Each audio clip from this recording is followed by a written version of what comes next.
Assalamualaikum dan salam sejahtera semua. Di sebelah abang ini adalah Chery Omoda 5.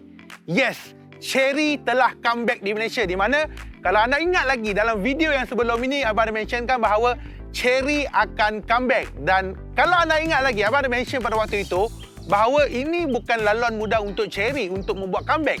Ekoran daripada bad reputation yang terjadi pada sebelum ini. Dan masa ambil kereta ni hari tu, aku tanya jugalah dekat orang Chery, katakan apa korang punya strategi dan bagaimana anda boleh kembalikan keyakinan orang Malaysia terhadap jenama Chery dekat Malaysia. So, ada beberapa alasan diberikan yang saya katakan okey, boleh diterima dan dia juga bergantung juga kepada apa produk dan juga after sale dia lah. Dan of course yang pertama dia katakan dulu Chery masuk sebagai distributor. So kiranya ada satu company yang buat masuk kereta ni dan dijual. Dan dia katakan simple dia katakan kalau company tu memang tak boleh buat duit and then tak ada volume dan sebagainya, dia boleh bangun tepuk buntut, dia belah. Tetapi kali ni berbeza, dia kata kali ni berbezanya adalah prinsipal yang masuk sendiri ke Malaysia. Kiranya Chery di China masuk sendiri ke pasaran Malaysia untuk menjual kereta ini. Dan alasan kedua dikatakan kita Malaysia dikatakan bakal menjadi hub kepada pengedaran untuk jenama Chery untuk versi right hand drive kepada ASEAN country lain. Singapura, Brunei, Indonesia, Thailand, Australia dan sebagainya. So dia katakan ini membuatkan dia ada orang katakan planning yang jangka masa panjang dan dia akan kekal relevan kat sini. Dan of course, satu alasan yang satu lagi dia katakan untuk mengembalikan kepercayaan kepada rakyat, untuk enjin kita bagi 10 tahun waranti atau 1 juta kilometer mileage. So, gila tak gila? 1 juta kilometer. Tak pernah dibuat orang. Tapi itu biarkan dulu.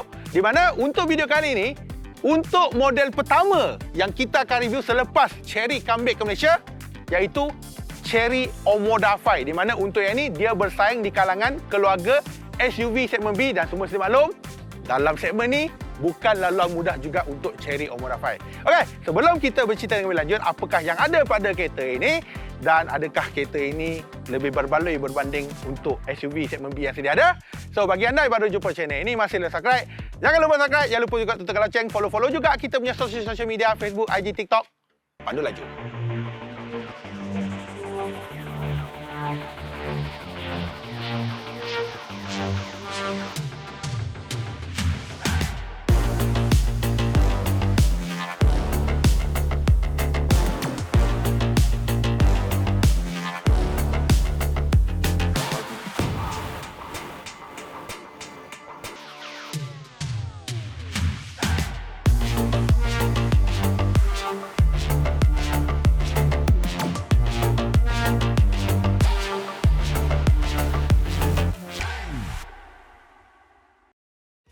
Macam abang katakan, Chery Omoda 5 ni bersaing dalam keluarga SUV segmen B. Di mana untuk segmen ini dia ada Proton X50, dia ada Honda HR-V dan juga dia ada Toyota Corolla Cross dan ada beberapa model yang lain. Dan sudah pastinya ini bukan laluan mudah untuk Chery masuk ke dalam untuk bersaing. Di mana untuk segmen ni kalau ikutkan di pasar Malaysia agak besar juga in term of the volume. Dan untuk makluman anda semua, semasa kita review kereta ni masih belum ada launch tau. Masih belum ada showroom dan kita adalah antara media yang terawal dapat kereta ini untuk kita merasai dan juga kita bagi sedikit feedback lah pasal kereta ini. Dan berbalik kepada soalan tadi, apakah keyakinan lain yang orang katakan Chery kan bagi? Dia katakan selepas model ini launching, dia katakan akan ada lebih kurang 30 showroom dan juga service center di seluruh Malaysia yang akan ready kepada anda. So at least dengan ayat-ayat itu, dia membuatkan aku lagi yakin, dia membuatkan kawan juga lagi yakin. Kiranya beli kereta tak ada tempat servis, masalah juga bang. Okey, so sekarang ni kita beralih pula apa yang ada dekat Chery Omoda 5. Untuk pasaran Malaysia, dia ada masuk dengan 2 spek tau. Dia ada masuk 2 variant. Dia ada satu low spec dan juga dia ada versi high spec. Di mana yang ini adalah versi high spec. Cuma membezakan dia cuma aksesori sahaja. Okey, so kita tengok yang versi high spec. Apa yang ada dekat bahagian sini. Okey, dari segi design, dari segi face, aku nak tanya pada korang, lawa ke tak lawa? Kalau kau bertanya pada aku, untuk kereta yang ni dia punya design serius lawa. Serius lawa, futuristic, sporty, lain daripada lain lah. Dan kiranya kalau design macam ni, biasanya kita boleh dapat dekat kereta, nampak macam kereta konsep, nampak macam kereta EV. Tetapi tak, ini adalah kereta 100% ICE car, di mana kalau kau tengok dia punya grill papak besar, one piece, dan dia siap ada ni benda-benda kecil. Ini adalah orang katakan diamond shape. Berbentuk diamond semua ni nampak ni. So dari segi jauh memang kau dah boleh nampak lah. Dia punya wow factor memang ada kat sini. Of course, untuk lampu dia RL dia nipis je. Yang paling penting dia adalah berbentuk T-shape dekat bahagian sini. Dan untuk bahagian bawah, ini adalah lampu utama, di mana dia ada lampu rendah, lampu tinggi, termasuk juga dengan lampu fog lamp. Dekat bahagian bawah ni kita nampak macam ada ala-ala carbon fiber sikit. Tetapi untuk yang ni, dia ada dua variant tau. Dia ada dua versi. Satu versi is a one tone color, ada satu versi untuk two tone color, di mana untuk two tone color hanya ada color putih saja, mana putih atas adalah berwarna hitam. Tetapi sebaliknya untuk yang ni, dia ada lining berwarna merah dekat bahagian sinilah. Dan secara overall, design depan, wow babe, cantik babe, serius, memang cantik. Dan untuk rim, yang ini cuma ada satu option saja, iaitu 18 inci. Dia ada two tone color, hitam dan juga merah. Dia gunakan tayar GT saiz 18 inci juga. Okey? Dan untuk bahagian ini, side mirror, dia ada two tone color, hitam dan juga warna merah dekat bahagian sini. Dan of course, untuk bahagian frame, dia tak gunakan chrome. Sebaliknya, dia menggunakan kemasan berwarna gelap. Cuma yang chrome ada dekat pembukaan pintu. Dan satu lagi uniknya, dekat Chery Omoda 5 ni adalah dari segi cermin dia. Untuk cermin dia, biasanya benda ni cuma boleh dapat ke dekat kereta-kereta mewah. Cuma boleh dapat kereta-kereta mahal. Tapi untuk Chery, dia still bagi juga. Di mana dia punya tingkap, dia punya cermin ni adalah dual layer ataupun dia panggilkan sebagai acoustic glass. So, tujuan dia cuma satu, untuk orang katakan lebih kepada kesenyapan kabin ataupun MVH yang lebih bagus.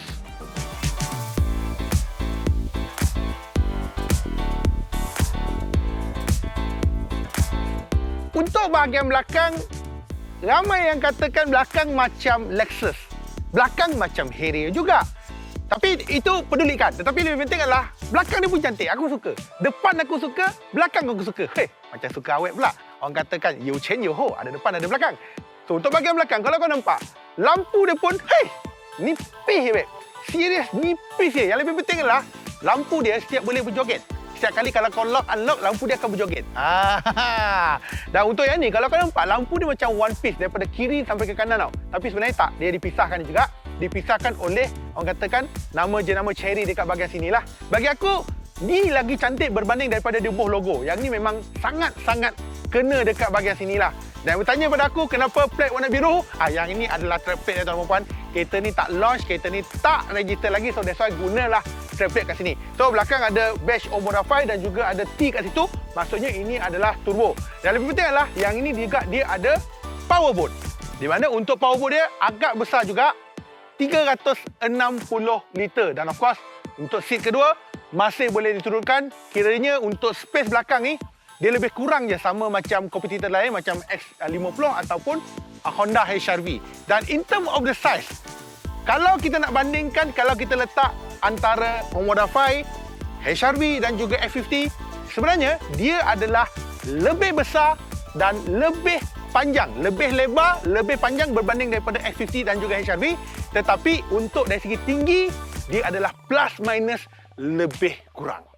Dan untuk bahagian bawah, dia juga ada kemasan macam ala-ala carbon fiber macam depan, belakang pun ada juga. Yang paling penting adalah untuk bahagian bawah ni, untuk bahagian bumper bawah ni, nampak macam exhaust. Sebenarnya itu bukan. Ini cuma design ya. Dia macam nak buat fake exhaust lah. Tapi macam, okey lah, boleh lah daripada tak ada kan.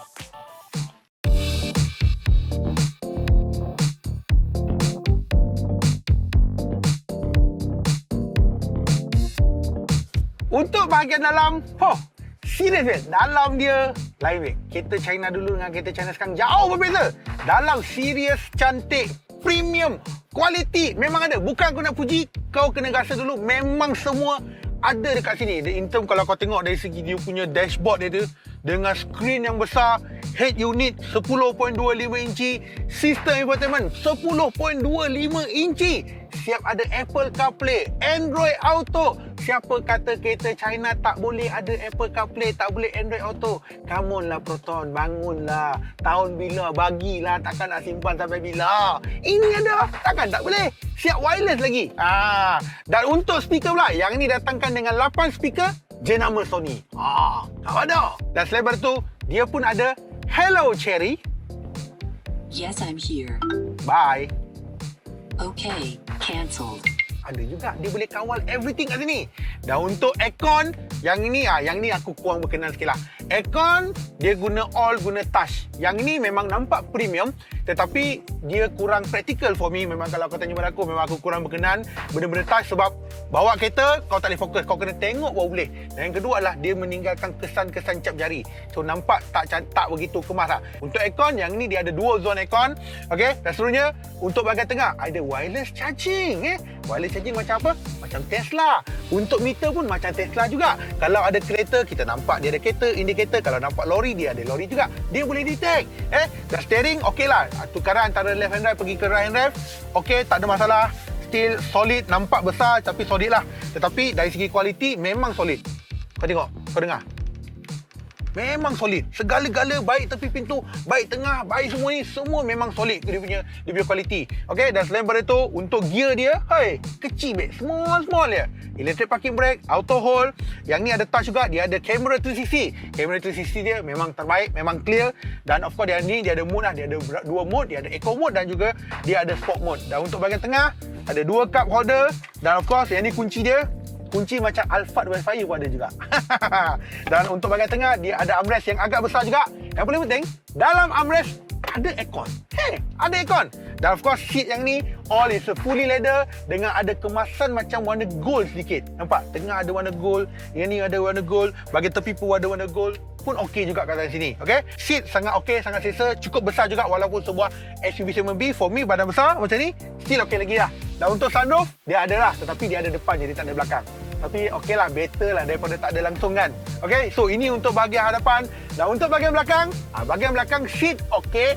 Tak terlalu besar, tak terlalu kecil, ngam-ngam. Dan paling penting, belakang ada armrest dan dia ada aircon belakang juga. Untuk bahagian belakang, kiranya selesa juga.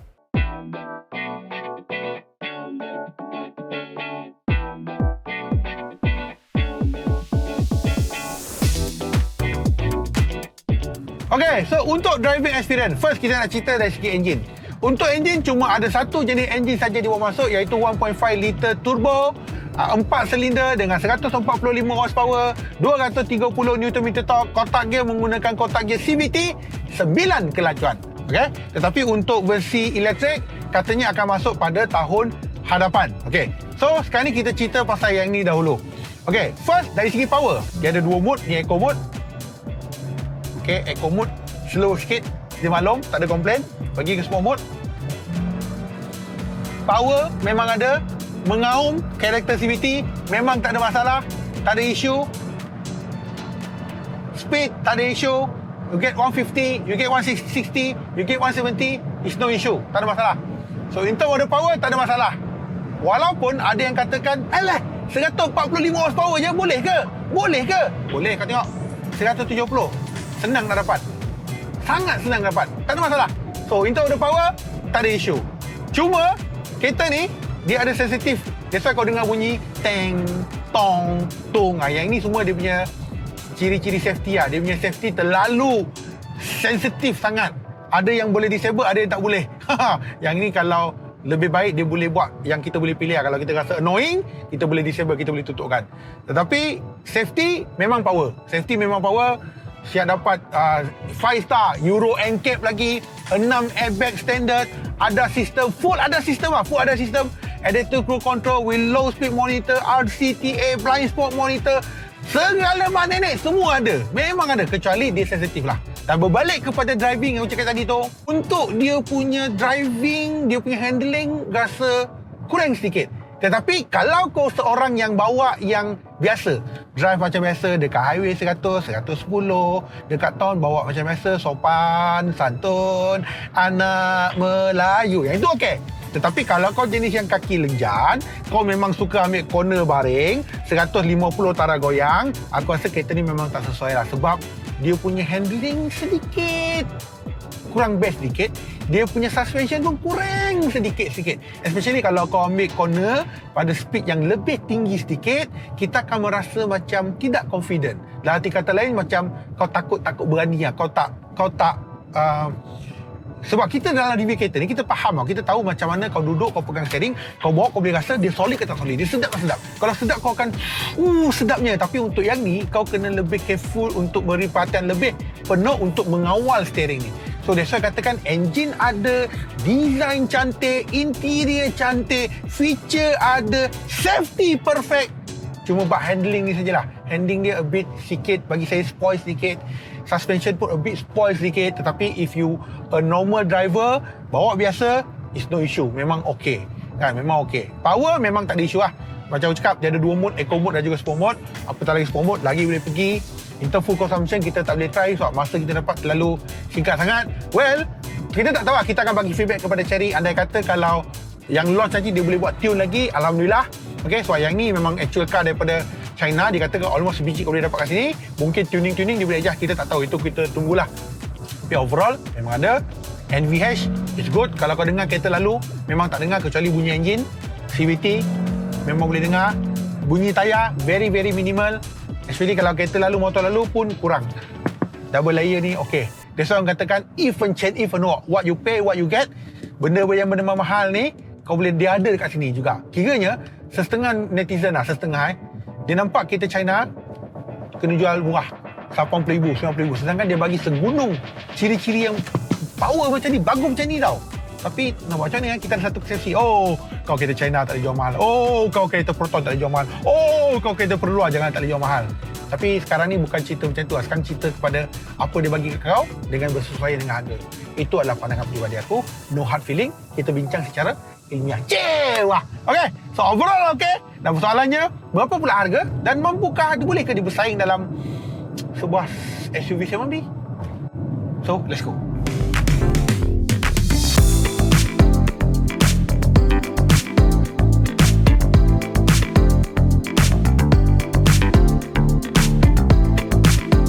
Dan persoalannya, berapa pula harga untuk Chery Omoda 5 ni? So, kita menjangkakan harga dia akan berada di bawah 120,000. Dan kalau 120,000, maksudnya dia akan berada di antara Proton X50 dan juga Honda HR-V. Dia akan berada pada tengah-tengah. Dan persoalan lebih penting adalah, adakah boleh beli? So, jawapan dia adalah ya dan juga tidak. Ya, jika untuk Chery dia memang betul-betul jaga produk ada, after sale betul-betul jaga customer. Tidak kalau dia banyak main lah, tak guna, ada produk after sale ke laut pun tidak ada guna juga. Dan untuk Chery, especially untuk Chery Omoda 5 yang ni, sebenarnya in term of the design dia menang. Design dia ada, feature dia ada, safety dia pun ada. Cuma satu je lah, macam aku cakap lah, untuk driving, untuk normal driving yang biar orang-orang biasa bawa, kau bawa biasa untuk dalam keadaan biasa, okey. Tetapi kalau kau jenis yang suka menekan, kau suka buat laju, kau suka menguji sesebuah kereta tu, iaitu mungkin kurang sesuai sikit lah, seperti mana yang aku ceritakan dalam kereta tadi tu. But at the end dia bergantung pada korang juga. Dan sebenarnya banyak faktor lah, bergantung pada harga, bergantung kepada after sale dan sebagainya, dan bergantung kepada produk lah. Dan untuk yang ini, Chery kata dia akan tune lah beberapa benda yang sedia ada untuk orang katakan make sure masa launch nanti dia dalam keadaan yang almost perfect. Sebab yang ni boleh katakan almost actual car yang akan jual. Okay? Semua yang anda lihat ini adalah actual, kecuali dari segi benda-benda mungkin dari segi software nak upgrade dan sebagainya. I think itu sahaja video first impression kita pasal Chery Omoda 5. Tunggu dulu. Lepas launch, kita akan cuba minta jangka masa yang lebih panjang untuk kita buat review. Untuk selain daripada itu, kita tahu juga apakah package-package yang dia bagikan. Dan pada waktu itu, baru kita boleh judge sama ada dia berbaloi atau tidak. Dan persoalannya, bawah 120,000, adakah Chery Omoda 5 boleh beli? Cuba nyatakan dekat komen bawah juga. Dan kita jumpa lagi pada masa akan datang. Bagi anda yang baru jumpa channel ini, masih ada subscribe, jangan lupa subscribe. Jangan lupa tekan lonceng. Bye-bye semua. Assalamualaikum.